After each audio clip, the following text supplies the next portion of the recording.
느헤미야를 이제 마치면서 좀 13장이라고 하는 한 장이 끝에 붙어 있는 게 한편으로는 좀 애처롭기도 하고, 또 이러한 상황을 다시 또 정돈해야 하는 느헤미야의 모습이 조금 안타까워 보이기도 한다는 것.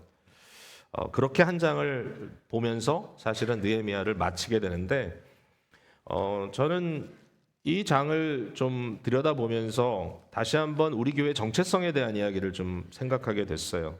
저희 교회는 개혁교회입니다. 개혁교회.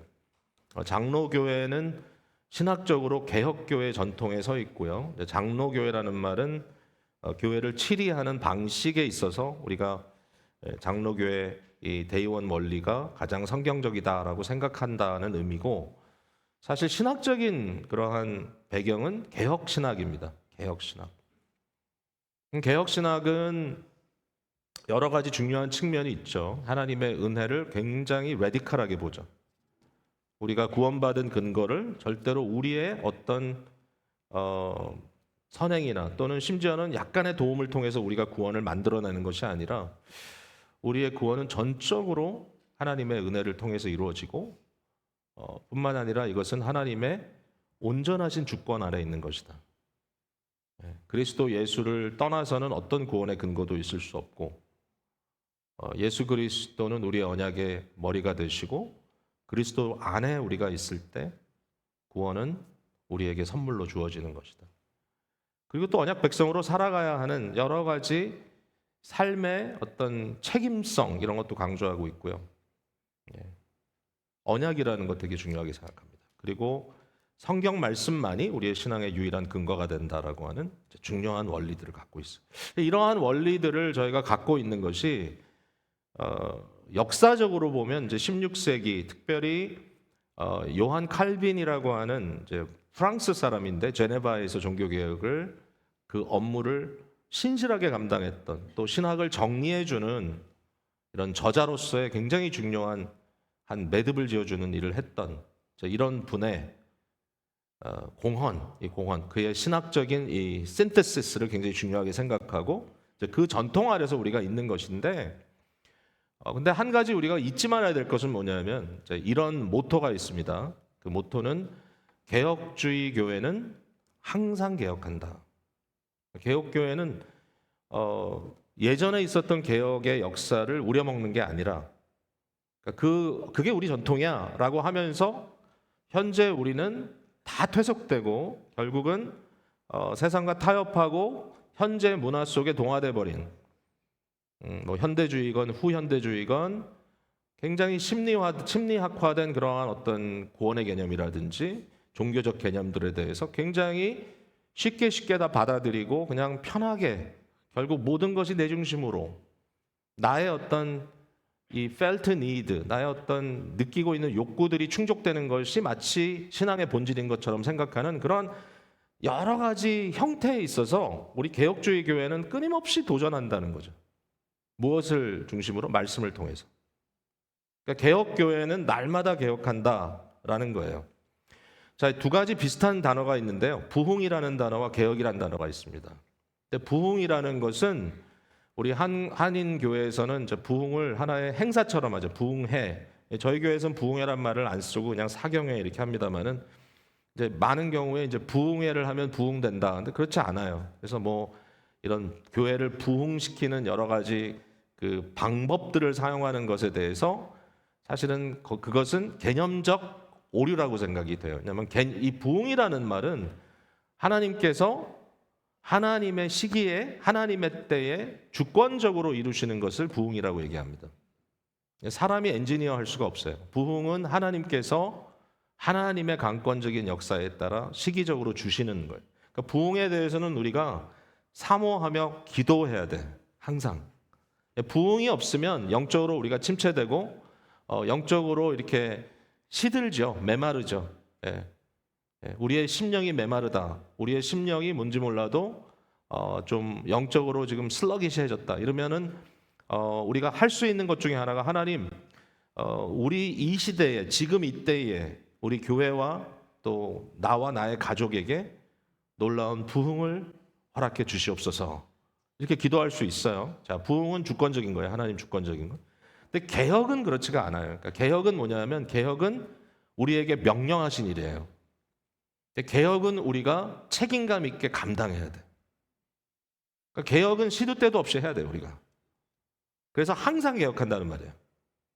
그러니까 저와 여러분이 개혁에 대한 의지가 없다면 나태해질 것이고, 개혁에 대한 의지가 없다면 그저 계속해서 뒤로 물러설 것입니다. 한 가지 문제가 뭐냐면은 인간이라는 것은 끊임없이 이렇게 굴곡이 있다는 거예요. 삶 속에 영적 기복 얘기하죠. 기복, 업앤다운, 업앤다운, 올라갔다 내려갔다. 마치 바다의 파도가 올라갔다 내려갔다 올라갔다 내려갔다 하듯이 우리의 삶이, 우리의 영적인 삶이 계속 올라갔다 내려갔다. 좀 올라가는 것 같으면 또 내려 꼬라박고, 또 꼬라박은 것 같으면 또 조금 올라가고. 이게 계속 반복되는 게 인간의 어쩔 수 없는 상황이지 않은가. 왜냐하면 우리는 굉장히 상황이나 또는 우리 개인의 어떤 컨디션이나 뭐 심지어는 이제 겨울이 되면 느껴지는 어떤 감정과 또 해가 좀 길어지는 봄이 되면 느껴지는 감정과 다 다르기 때문에 이와 같은 이런 기복에 대해서 사실은 우리가 뭐 쉽게 이렇게 헤어날 수는 없어요. 여러분 신실하십시오라고 제가 격려드리고 그러므로 신실함으로 전혀 변질되지 않는 어느 순간이든지 항상 동일한 신앙생활을 하십시오라고 말씀을 드리고 싶지만 제가 솔직하게 저도 그렇게 못하니까 그런 얘기를 하기는 좀 안 돼요. 그건 좀 정직하지 않은 것 같아요. 우리 인간은 이러한 굴곡, 이러한 기복을 가지고 있다. 그러면 오늘 드릴 수 있는 말씀은 뭐냐면요. 그 기복은 약간 그게 이제 다 웨이브잖아요. 웨이브. 그러니까 웨이브의 이 랭스를, 이 길이를 최소한으로 줄이는 게 중요하다는 거예요. 그러니까 우리의 신앙의 기복이라는 것이 이렇게 가는 것이 아니라 이렇게 가도록 하는 거예요. 어떻게 하는 거죠? 매일 회개하는 거예요. 매일 개혁하는 거예요. 매일 내 안에 죄가 발견되는 순간 그냥 침체로 꼬라박지 말고 내 안에 어제 내가 좀 하나님 보시기에 전혀 기뻐하지 않으실 그러한 일들이 있었던 것 같아. 내가 또 뭐 쓸데없는 얘기하고 내가 사람들 마음 아프게 하고 막 신경질 내고 짜증 부리고 반복적인 이러한 나의 어떤 이 바닥을 드러내는 그런 행위를 했다. 뭐 그것뿐이겠어요. 어쨌든 그런 일들을 경험하고 나서 주일 예배는 왔는데 주여 차마 제 얼굴을 들지 못하겠나이다 이러고 아니 어떻게 어제 프레시하게 지은 죄를 오늘 회개할 수 있느냐 그런 체면이 있지. 그런 체면은 빨리 밖에 버리십시오. 그러니까 하나님은 우리의 시간대 안에 머무는 분이 아니시기 때문에 하나님은 이 순간에 실존적으로 우리의 모든 것을 다 보십니다. 그러니까 지금 회개해야죠. 기다리면 안 되죠. 지금 바꿔야죠. 이건 바꿔야 된다. 이건 문제가 있다. 기다리면 안 되고 그냥 바로 즉각적으로 응답하는 그런 개혁의 역사가 필요하다는 거죠. 자, 느헤미야서로 돌아갑니다. 성전 봉헌까지 했습니다. 이제 12장 27절에 봉헌 행사를 하는 걸 보게 되는데 참 멋있죠. 에스라가 12년 동안 성실하게 총독으로서의 사역을 마쳤어요. 다 감당했어요. 12년 동안.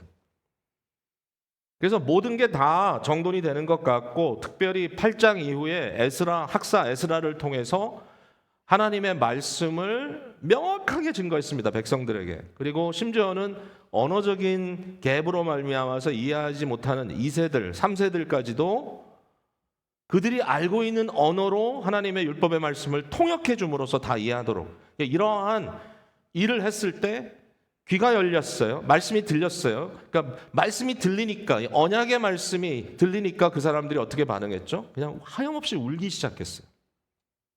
가슴을 치며 울었어요. 너무 몰랐다 우리가 이렇게 됐었구나.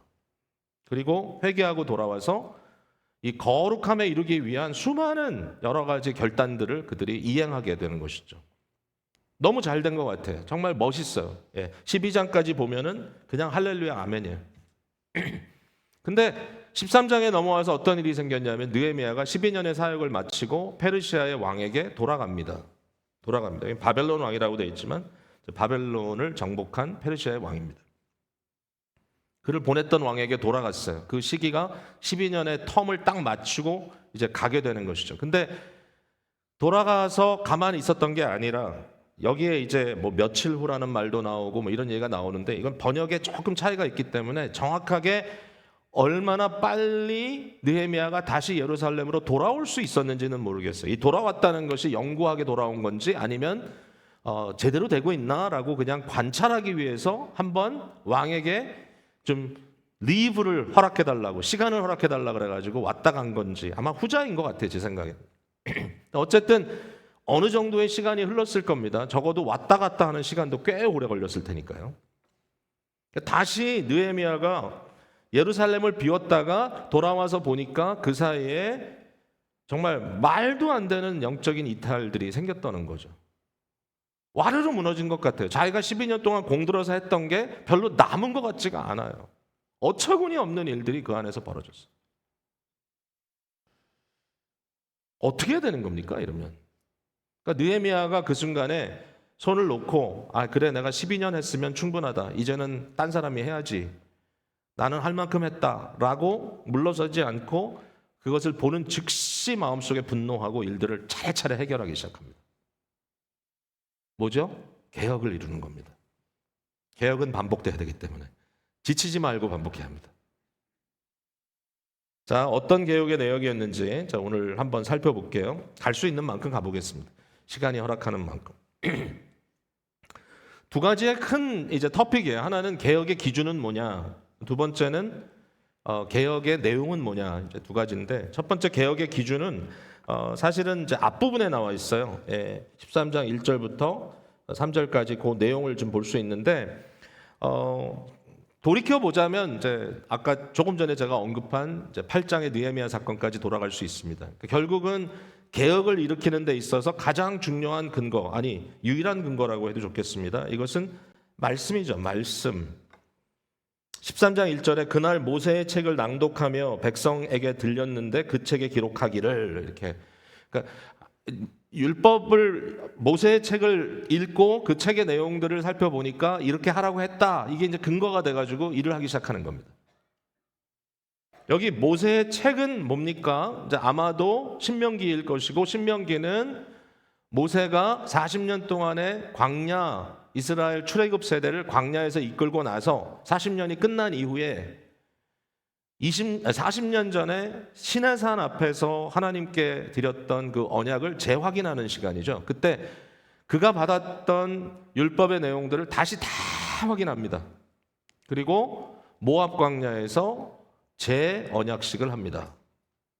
그리고 가나안을 들어가는 거예요. 새로운 백성으로.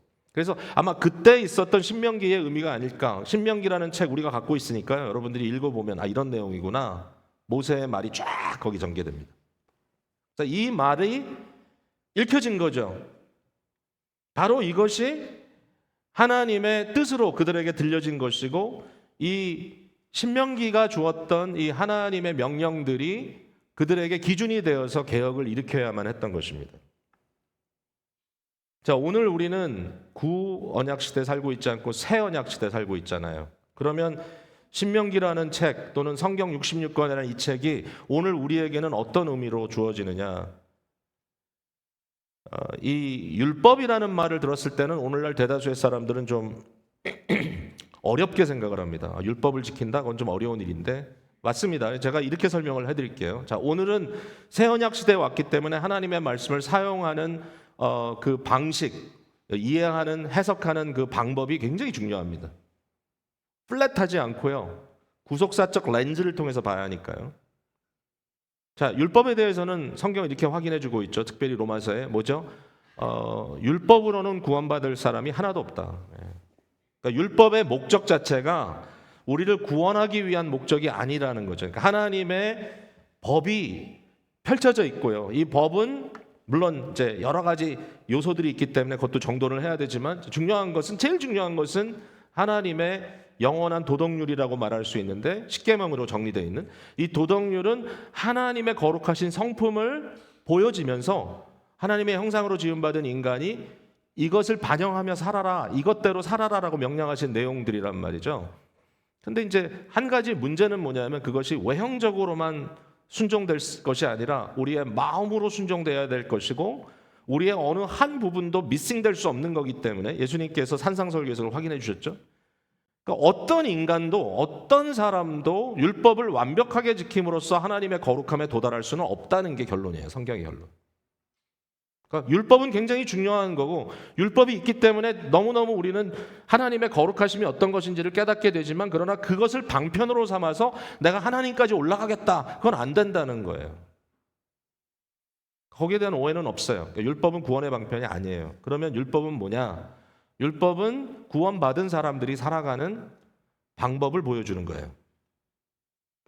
이런 거예요. 예를 들면 미국의 헌법이 있습니다. 자, 미국의 헌법이 있고 지금 미국의 이 컨스티튜션의 문제가 지금 대법원까지 올라가 있죠.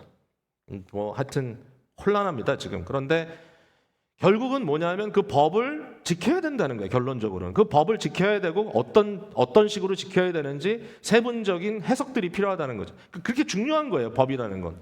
그럼에도 불구하고 여러분, 어떤 한 사람이 저기 외국에 사는데 내가 미국인이 될 거야, 그래가지고 미국 법을 지키기 시작했다고 해서 그 사람이 미국인이 됩니까? 안 되죠. 미국 법을 막 공부하고 나는 미국 법을 마스터할 거야 이래가지고 공부를 하면 미국인이 됩니까? 안 되죠. 미국인이 되려면 어떡하죠? 미국인이 돼야죠. 먼저 내추럴라이즈 돼야죠. 아이러니는 뭐냐면 미국에서 시민권 받은 우리들이 미국 헌법은 잘 모른다는 거예요. 도리어. 그러니까 뭐 아는 것처럼 선서하고 그대로 살겠습니다. 뭐 예수 믿은 거하고 비슷하죠. 그래가지고 하여튼 우리가 미국이라는 나라의 일원이 되었을 때 우리가 살아가는 방식은 뭐죠? 헌법에 따라 살아가는 거죠. 해석하고 삶 속에 브레이크다운되고 이 모든 것이 비슷합니다. 근데 굉장히 놀라운 건 뭐냐면 율법에 대해서는 이것이 복음이라고 하는 단어로 바뀌었다는 거예요. 우리들에게는. 왜냐하면은 예수 그리스도라고 하는 인격체가 율법을 100% 소화해가지고 그걸 완전하게 성취하셨어요. 그러니까 우리가 율법을 대할 때는 이제는 문자로 대하는 게 아니라 예수 그리스도라는 인격으로 대하는 거예요. 그리고 이미 그가 우리를 위해서 율법을 성취시켰기 때문에 그 사실을 우리를 위해 하신 것으로 받아들이는 우리들에게는 하나님이 미리 우리를 의롭다고 칭하여 주신다는 거예요. 너 율법 다 지킨 거나 마찬가지야. 이런 날 것으로 먹는 게 어디 있어요?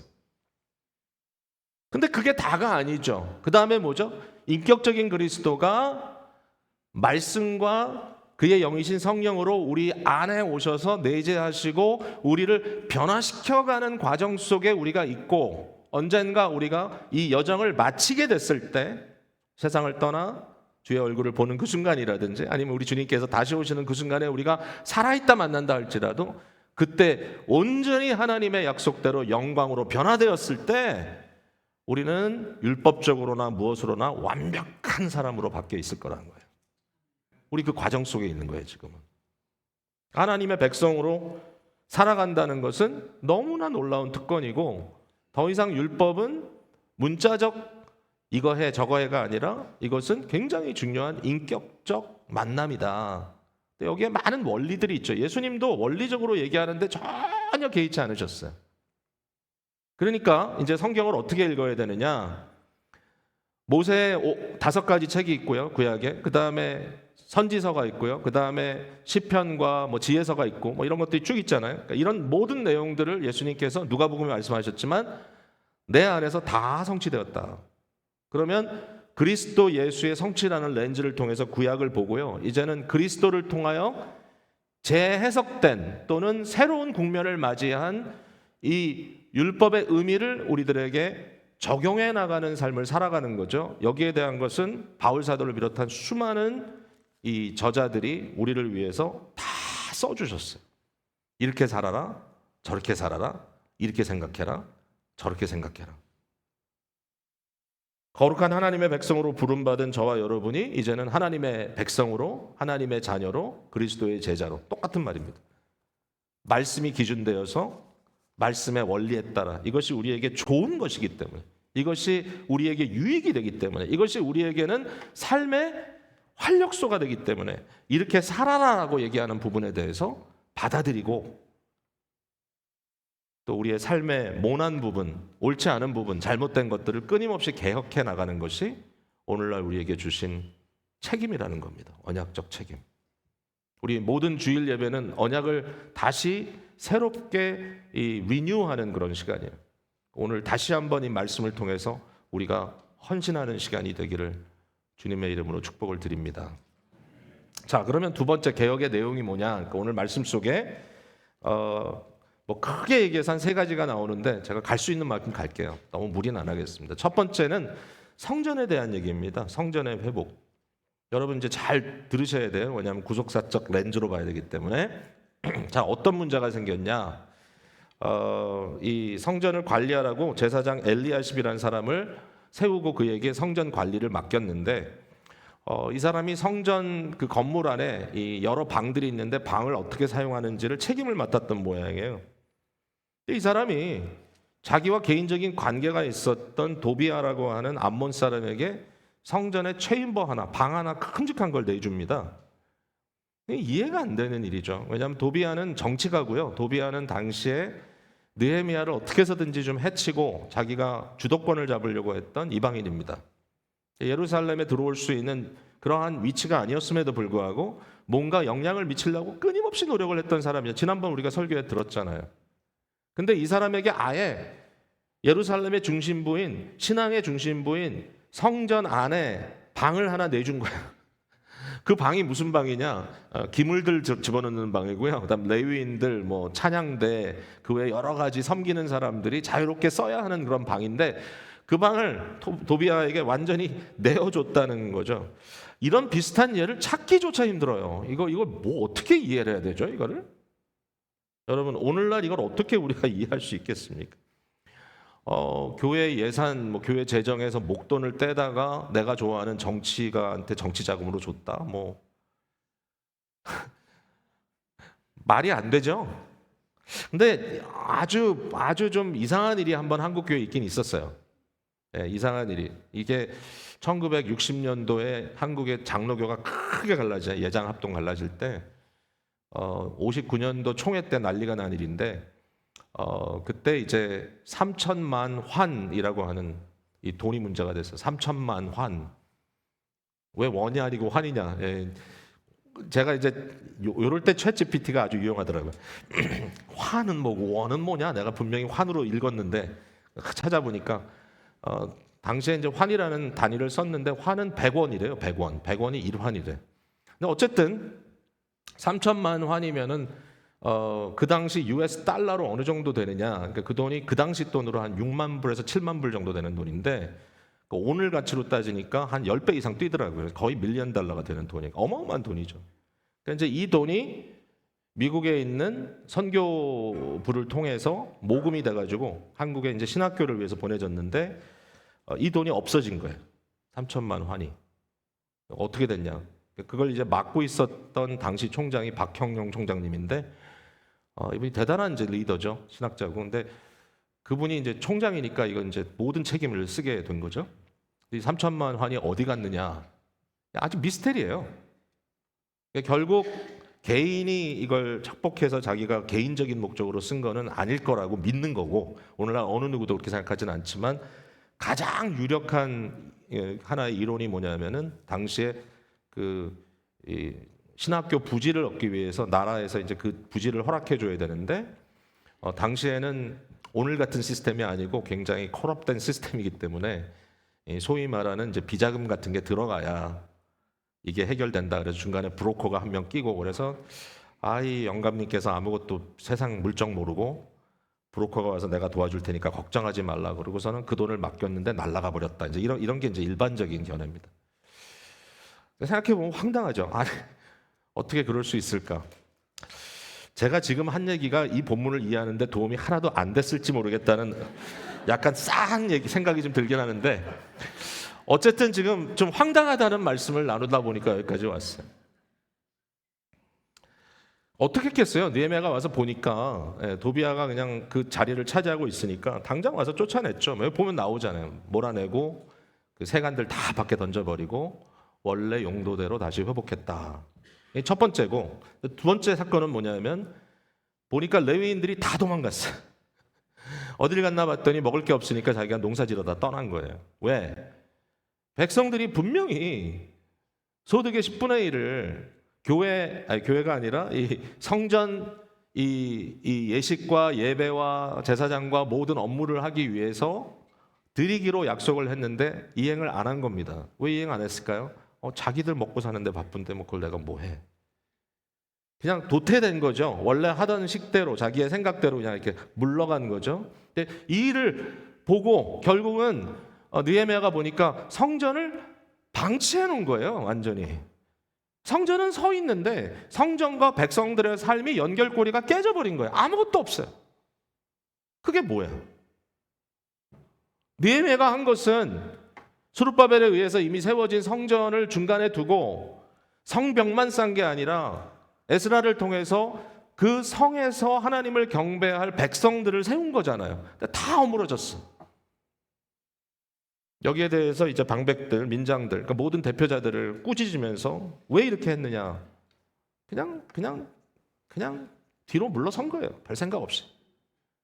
그래서 다시 그 일을 회복했다라는 얘기가 등장을 합니다.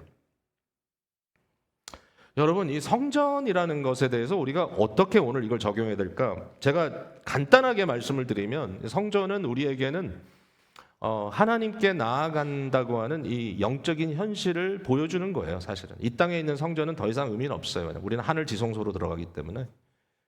그러니까 예수 그리스도께서 십자가에 달리셔서 마지막 그 대속의 사역을 마치시는 그 중요한 순간에 다 이루었다라는 말을 하셨고, 그 다 이루었다라는 말을 하실 때 당시의 성전의 휘장이 쫙 찢어졌습니다. 어떤 휘장이냐요? 인가요?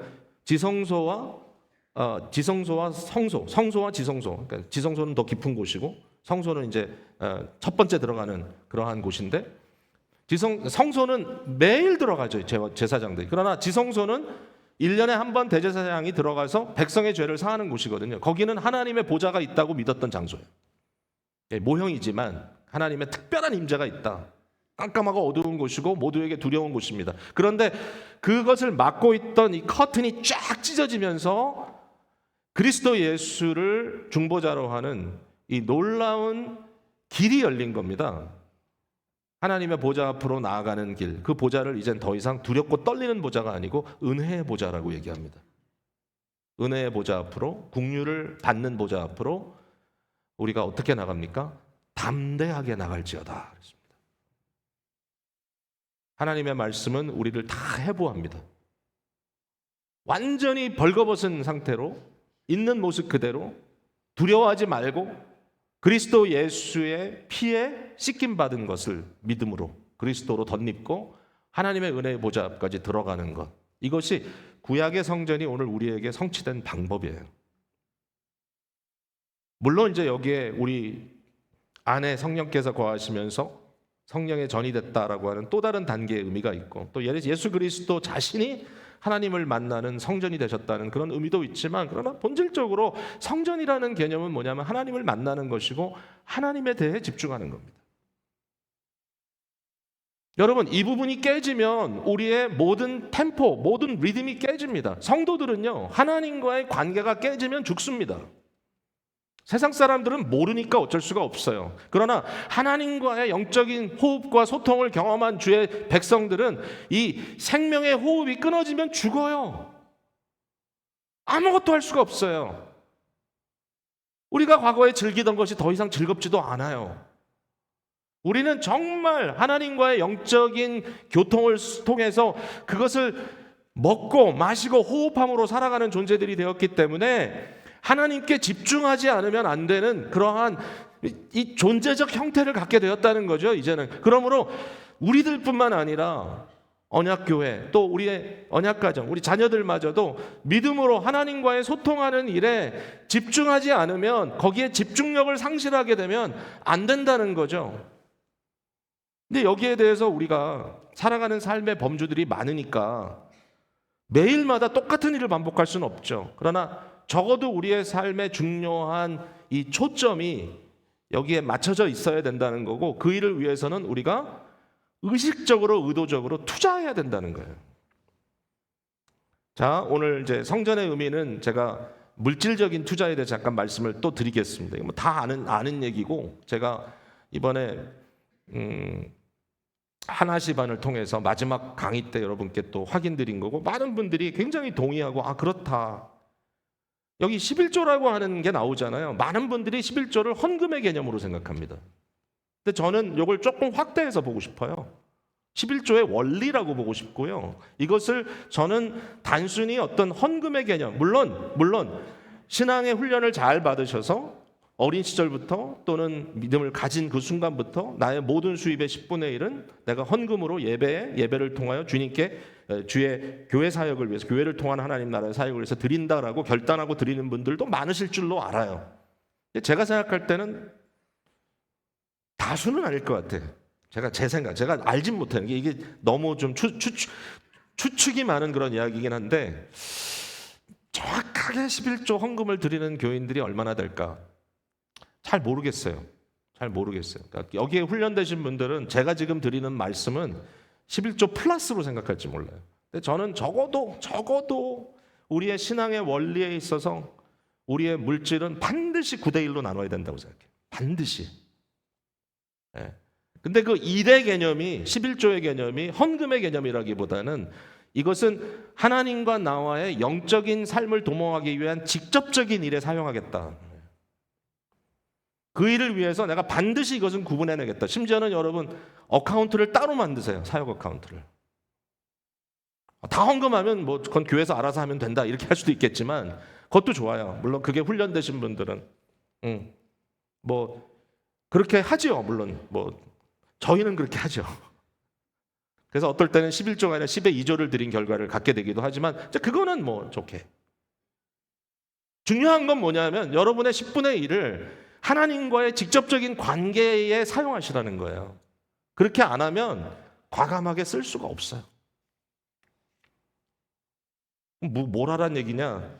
여러분의 자녀의 신앙을 성숙시키기 위한 여러 가지 방편에 투자할 일을 위해서 쓰세요. 컨퍼런스가 좋은 데가 있으면 돈 쓰고 가세요. 여행을 갈 때는 뭐 펑펑 쓰는데 이런 건 되게 아깝다고 생각하면서, 교회에서 지원 안 해줍니까? 지원할 수도 있어요. 뭐 원칙은 다 있으니까. 가족과 함께 선교지 가세요. 자녀들에게 영적인 비전을 열어줄 수 있는, 이건 그냥 여행이 아니라 정말 구체적으로 이것은 하나님과의 관계를 위한 것이다. 투자하세요. 투자할 수 있는 방법이 뭐예요? 세이브해놔야 돼요. 구분해놔야 돼. 이 부분에 대해서는 제가 여러분께 정말 강조하고 싶어요. 여러분, 재정생활을 하는 데 있어서 완전히 끝까지 다 채워서 살아가지 마세요. 돈이 조금 남았다고 여러분 차 더 좋은 걸로 바꿔서 리즈하거나, 살고 있는 공간을 더 확장시키거나, 오버헤드를 키워가지고 어느 한 순간이라도 끝까지 다 써버리는 그런 형태로 재정생활을 하지 마시고, 분명히 하나님과 여러분의 관계 속에 있어야 할 그 룸을 만들어 놓고 사시라는 거예요. 여기에 대해서. 앞으로 우리 교회에서 컨퍼런스 하면 좀 돈을 많이 받아야 되겠어요. 사실은 교인들에게 재정적인 게 이게 안 오게, 이게 조금도 어떤 제재가 안 되기 위해서 교회는 그렇게 안 하려고 하고, 물론 여러분의 헌금을 통해서 하는 거니까 당연히 그렇게 할 수 있는데, 그러나 정말 이 부분에 대해서 여러분들이 제너러스하게 마음을 열 수 있도록, 거기에 대해서 자신 있게 사역할 수 있도록 여러분이 그 부분에 대해서 구별해내라고 하는 말씀을 제가 드리고 싶어요, 정말로. 자, 그 다음은 뭐냐면 이제 안식일에 대한 건데, 15절부터 이제 안식일을 범한 이슈들이 쭉 나오거든요. 뭐 안식일이든 다른 날이든 전혀 다를 것 없이 일하고 장사하고 다 하고 있는 거예요. 느헤미야가 와서 너무 어이가 없어가지고 이제 성문을 다 닫아버리죠. 안식일에는 들어오지도 못하게.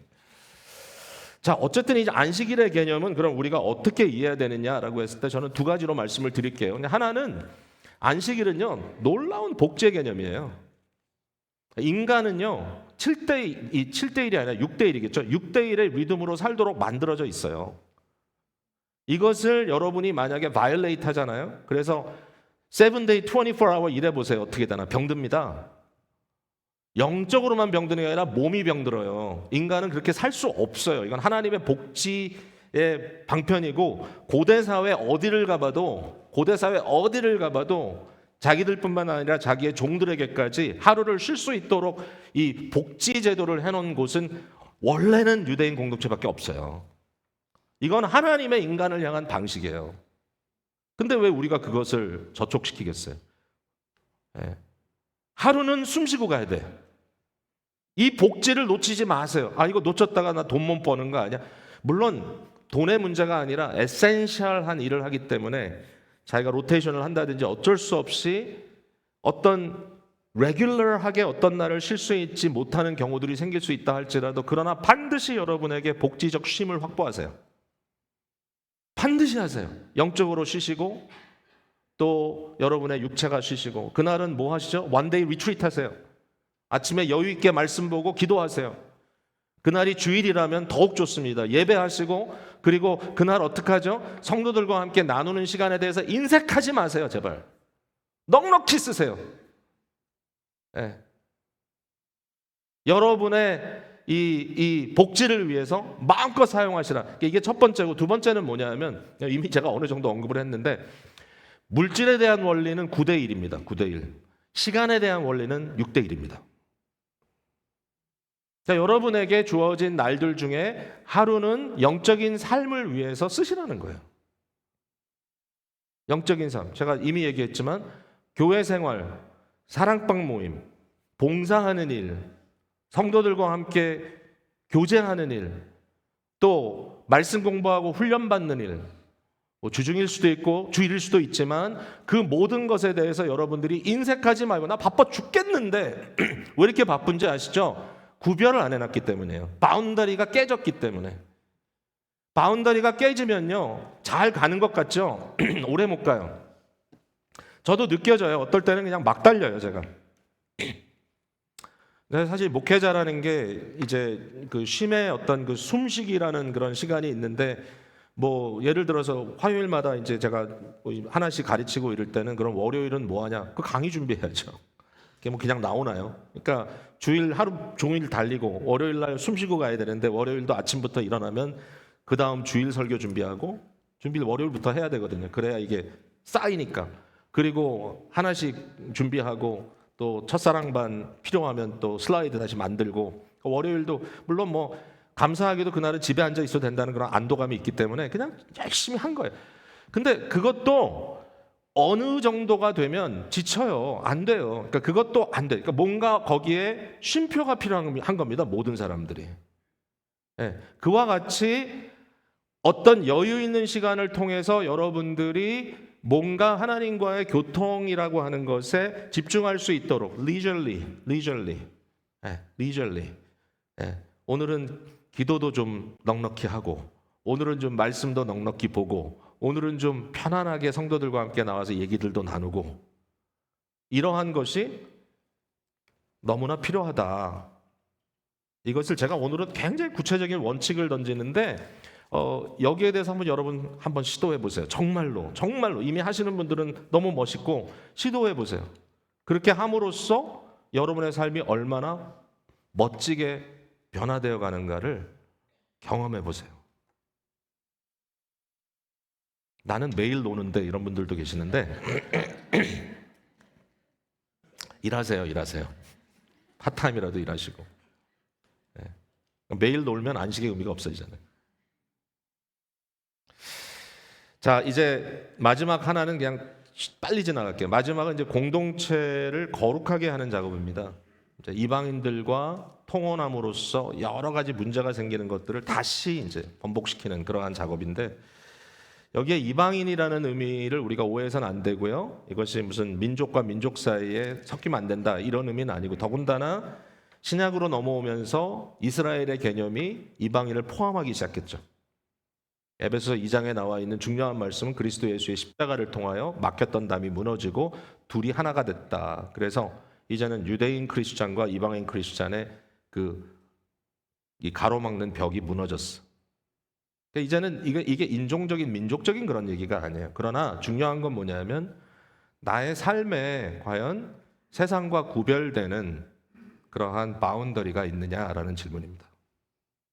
아니면 내가 아무리 생각해도 나는 세상과 전혀 다를 것 없는 그냥 내끼는 대로 살아가고 있다. 그러니까 원칙이 중요하겠죠? 여러분 삶 속에 오늘 몇 가지 개혁적인 아이디어들을 좀 나름대로 기도하면서 마음속에 품어보시길 바랍니다. 그러니까 앞에 말한 내용과도 연결이 됩니다. 예. 어디 세상 사람들이 10분의 1을 영적인 사역을 위해서 띄워놓습니까? 예. 어디 세상 사람들이 6대 1의 삶을 생각하면서 그 중에 하루를 하나님과의 관계에 투자하겠다고 얘기합니까? 분별되는 거예요. 분별되는 거예요. 그러니까 결국 이스라엘을 분별하는 것이 안식일이고 이스라엘을 분별하는 것이 성전이고 이런 것들을 통해서 그들이 분별되고 아울러 그들의 가정과 삶의 깊은 곳까지 이 분별, 거룩하게 되는 이러한 현실이 그들 깊숙이 찾아왔을 때 그들은 하나님의 백성으로서의 정체성에 흔들림 없이 살아갈 수 있게 되었다는 것입니다. 말씀을 맺겠습니다. 여러분, 우리는 뭔가 이렇게 대단한 일을 하려고 노력할 필요는 없을 것 같아요. 제가 굉장히 좋아하는 문구, 여러분도 들어보셨지만 Transformational Sustainability, 변혁이 가능한 현상 유지. 저는 교회도요, 그냥 계속해서 양적으로 확장하고 사람들이 막 몰려온대 너무 좋겠다. 그렇게 생각을 좀 안 하는 편이에요. 왜냐하면 뭐 커지는 걸 반대할 사람이 누가 있겠습니까? 많은. 그러나 문제는 뭐냐면 교회가 양적인 성장에 대해서 치중할 경우에 어떤 일이 생기냐면 밖에서 들어오시는 분들은 일종의 클라이언트들이 되고요. 하나의 컨슈머가 되고 안에 있는 분들은 그 일을 감당하기 위해서 계속 일꾼으로 만들어지는 거예요.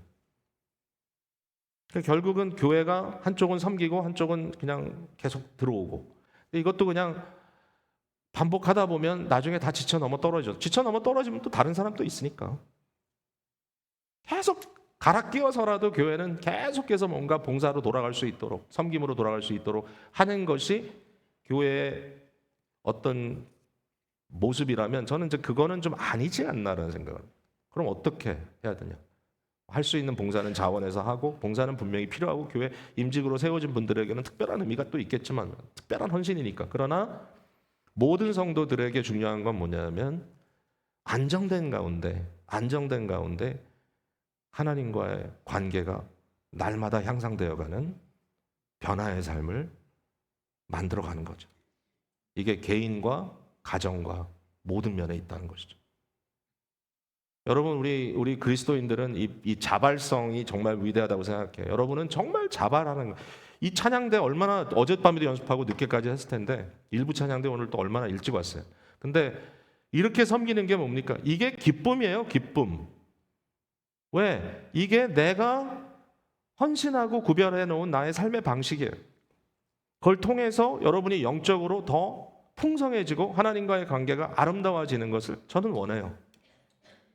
절대로 그냥 끌려가는 게 아니죠. 이러한 일들이 모든 성도들에게 멋지게 펼쳐지게 되기를 주님의 이름으로 축복을 드립니다.